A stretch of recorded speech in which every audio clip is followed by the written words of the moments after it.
SB19 P-Pop King muling nagningning ang mga kagwapuhan sa loob ng event party ng Billboard PH.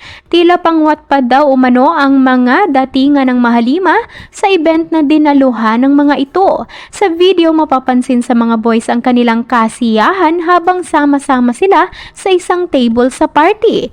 Pansin din kung gaano sila kasaya nang lapitan sila ng mga tao na kasama nila sa nasabing okasyon upang tila batiin sila at i-congratulate sa kanilang new blessing na magkakaibigan. At ang isa pang napansin ng mga netizens, ang grabehan umanon tindig ng CEO na si Pablo.